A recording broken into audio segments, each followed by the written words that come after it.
بسم اللہ الرحمن الرحیم۔ السلام علیکم ناظرین۔ ویسے تو میں نے اپنا جو معمول کا ویلاگ ہے وہ کر لیا ہے، اور وہ اس کا بھی محور ہے وہ عمران خان صاحب کی آج جو سائفر کے اوپر جیل کے اندر جب پیشی ہوئی یا عدالت لگی تو صحافیوں سے ان کی گفتگو ہے۔ اس میں ظاہر ہے الیکشن کا بھی ذکر آیا، بیرسٹر گور صاحب نئے نویلے تحریک انصاف کے نئے چیئرمین اور سابق چیئرمین عمران خان صاحب کا ذکر، اس حوالے سے ان کا بھی ذکر آیا، لیکن یہ میں ایکسکلوسیولی تحریک انصاف کے نئے انتخابی سیٹ اپ کرنا چاہتا ہوں۔ اور اس کی وجہ ایک وجہ تو یہ ہے کہ پورے دریا کو ایک کوزے میں بند کر دیا ہے اکبر ایس بابر صاحب نے۔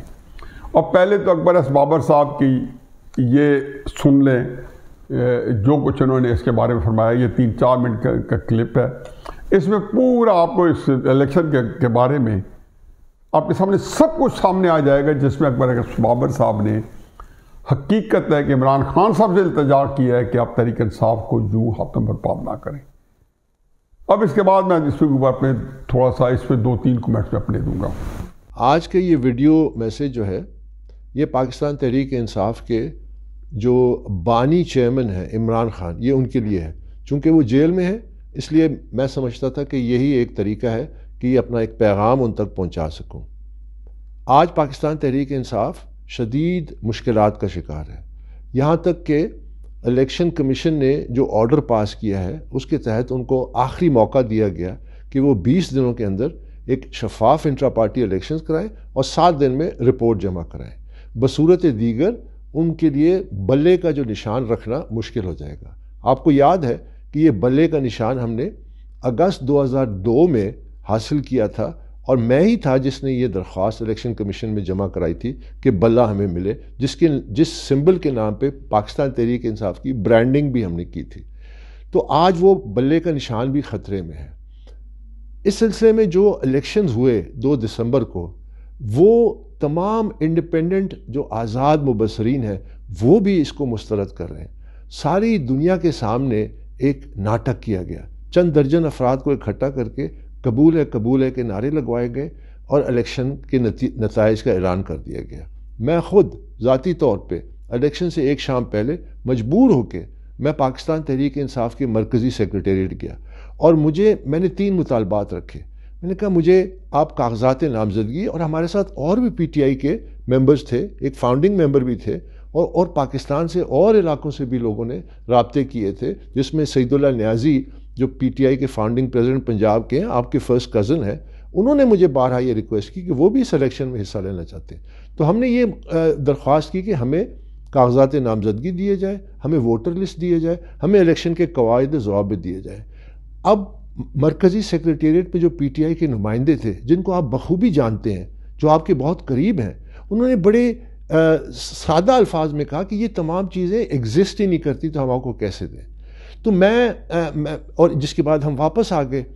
اب جب یہ بنیادی چیزیں، بنیادی تقاضے کسی بھی الیکشن کے جو ہیں وہ پورے ہی نہیں کیے گئے اور ایک الیکشن کا ناٹک رچایا گیا، تو اس سے پاکستان تحریک انصاف کو مزید خطرات، اور اس کا جو سیاسی وجود ہے آنے والے الیکشن میں اور بلے کا نشان ہے، وہ خطرات بڑھ جائیں گے۔ میں آپ سے یہ مطالبہ کرتا ہوں کہ فی الفور اس الیکشن کے نام پہ یہ جو ڈھونگ رچایا گیا اس کو کالعدم قرار دیں، اور فوراً ایک شفاف الیکشن کمیشن اس کی تشکیل دی جائے، الیکشن کے قواعد ضوابط سامنے لائے جائے، ووٹر لسٹ سامنے لائی جائے، کاغذات نامزدگی سامنے لائی جائے، اور ورکروں کو ایک موقع ملے کہ وہ اپنی قیادت کا انتخاب کر سکیں۔ یاد رکھیے یہ وہی ورکر ہے جو پارٹی کے لیے اور آپ کے لیے سڑکوں پہ ڈنڈے کھاتے ہیں، جیل برداشت کرتے ہیں، ان کے خاندان جو ہے تکلیفوں سے گزرتے ہیں۔ تو کیا یہ ان کا حق نہیں ہے؟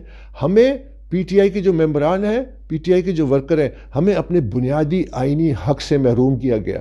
ہمیں الیکشن ایکٹ 2017 کی کھلا خلاف ورزی ہوئی، پی ٹی آئی کا اپنا آئین اس کی خلاف ورزی ہوئی، ہمیں اس جمہوری عمل سے الگ رکھا گیا۔ یہ ہمارے لیے ہرگز قابل قبول نہیں ہے۔ تو اب یہ فوراً اگر آپ اقدام لیتے ہیں اور اس الیکشن کو کالعدم قرار دیتے ہیں اور ایک سنجیدہ کوشش کرتے ہیں، تو شاید الیکشن کمیشن بھی اس کو پھر ہمدردانہ طریقے سے دیکھے۔ بصورت دیگر یہ ہماری ذمہ داری ہے، ہماری آئینی ذمہ داری ہے، ہماری ایک پارٹی کے ممبر سے ذمہ داری ہے کہ ہم یہ تمام جو ثبوت ہیں وہ ہم ان آئینی اداروں کے سامنے رکھیں، جس سے یہ جو معاملات ہیں یہ مزید الجھیں گے، سلجھیں گے نہیں۔ تو میں آپ سے یہ ایک ڈیمانڈ کرتا ہوں کہ فی الفور اس الیکشن کو کالعدم کریں اور ایک ٹرانسپیرنٹ عمل کا آغاز کریں تاکہ یہ معاملات جو ہیں یہ اپنے منطقی انجام تک پہنچ سکیں۔ بہت شکریہ۔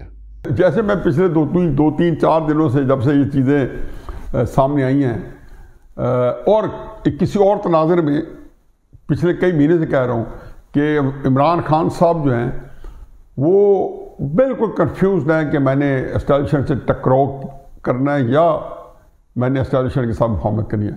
لیکن اس الیکشن کے تناظر میں اور آج جو کچھ انہوں نے اسٹیبلشمنٹ پہ خود کچھ حملہ کیا ہے یا انہوں نے اپنے آپ کو پیش کر دیا اور انہوں نے کہا جی کہ جناب باجوہ کو بھی للکارا ہے اور پھر وہی اس کا غداری والا فلسفہ دوبارہ انہوں نے اس کو دہرایا ہے، وہیں پہ میں نے عرض کیا تھا کہ یہ جو الیکشن تھے یہ بنیادی طور پہ پارٹی کو اسٹیبلشمنٹ کے حوالے کر کے ان کو ایک میسیج دینا تھا۔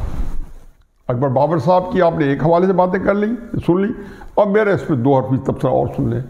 قطع نظر اس سے کہ اس سے زیادہ شرمناک الیکشن نہیں ہو سکتے تھے، جہاں عمران خان صاحب ساری زندگی کہتے رہے کہ یہ سیاسی جماعتیں جو ہیں جمہوریت سے واقف نہیں ہیں، تب بھی اپنی پارٹی کے اندر جمہوریت کی اینٹ سے اینٹ بجا رہے تھے۔ جمہوری اقتدار اپنی پارٹی میں عمران خان صاحب اس کو پنپنے نہیں دے رہے تھے۔ لیکن جو انٹرسٹنگ صورتحال یہ ہے، ساتھ ساتھ وہ یہ بھی رٹ لگائے رکھتے تھے کہ جی ہماری پارٹی جمہوریت پارٹی ہے۔ ظاہر ہے عمران خان صاحب کو میں نے جیسے ابھی چند دوسرا ویلاگ جو ہے اس میں نے یہ عرض کیا ہے اور کئی دنوں سے کرتا ہوں کہ ان کو یہ سہولت حاصل ہے کہ وہ کچھ بھی کر لیں، یہ سٹینڈ لے لیں، یہ سٹینڈ لے لیں، کہہ دیں جی میر جعفر میر صادق تو میں شہباز شریف کو کہہ رہا تھا، باجوہ کو تو میں کہہ ہی نہیں رہا تھا۔ آج پھر انہوں نے یہ کہا کہ میر جعفر میر صادق باجوہ تھا، یا وہ باجوہ کو اپنے جلسے میں کہہ دیں کہ میں مانا، اور اب باجوہ کے ساتھ ان کی ریپروچ ہو رہی ہے، اندر سے میٹنگ ہو رہی ہے، باہر کیا فرما رہے ہیں؟ مانا کہ آپ نے حکومت میری نہیں گرائی۔ یہ کس کے منہ سے نکلے لفظ ہے؟ عمران خان صاحب سے۔ آپ اس کو بچا تو سکتے تھے۔ یعنی یہ سارے انہوں نے بیانات دیے، ساروں پہ اندھا ایمان آ گیا ماننے والوں کا کہ عمران خان جو کہہ رہے ہیں سب کہہ رہے ہیں۔ اب اسی دوران انہوں نے یہ الیکشن کرائے۔ میرا خیال ہے کہ عمران خان صاحب خود اگر اپنی اداؤں پہ ذرا غور کریں، باقی جو بھی بات کرتے ہیں ان کو شکایت ہو جاتی ہے، تحریک انصاف والوں کو شکایت ہوتی ہے۔ کبھی اس طرح کا الیکشن کوئی اور کراتا جو کراتے رہتے ہیں باقی سیاسی پارٹی ہیں۔ تو عمران خان صاحب ان کے خلاف کس قسم کی تعدیبی کارروائی یا کس قسم کی جو ہے خوبصورت زبان کے ساتھ مدح سرائی کرتے ہیں، لیکن پھر کبھی کہہ دیتے ہیں جی میں نے تو کبھی اپنے فیملی کو نہیں دی، فیملی کو تو آپ نے دینی نہیں تھی، نہ دیں گے کبھی۔ اس کی وجوہات کچھ اور ہیں، کوئی آپ کے اصول اور ضابطے نہیں ہیں، یہ میرا ٹاپک نہیں ہے، مگر میں بتاؤں کہ یہ فیملی میں نہ دینے کی وجوہات کیا ہے۔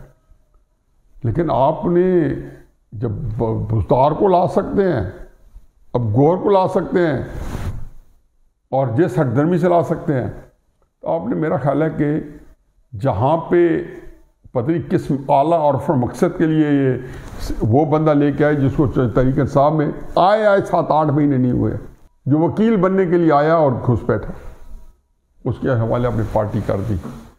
میرا خیال ہے عمران خان صاحب یہ آپ کی نئی کمپنی جو آپ نے لانچ کی ہے، گور علی خان کی زیر سرپرستی زیر قیادت نئے چیئرمین کی، یہ کمپنی چلنے والی نہیں ہے۔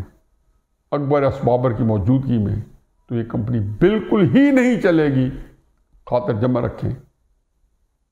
اور آپ وہی کھڑے ہوں گے جو کہ 20 دن پہلے الیکشن کمیشن نے کہا تھا کہ فری اینڈ فیئر الیکشن کرائیں اور 1 ہفتے کے اندر رپورٹ کریں تاکہ ہم آپ کو ایک جائز سیاسی پارٹی کے طور پر رجسٹر کر سکیں۔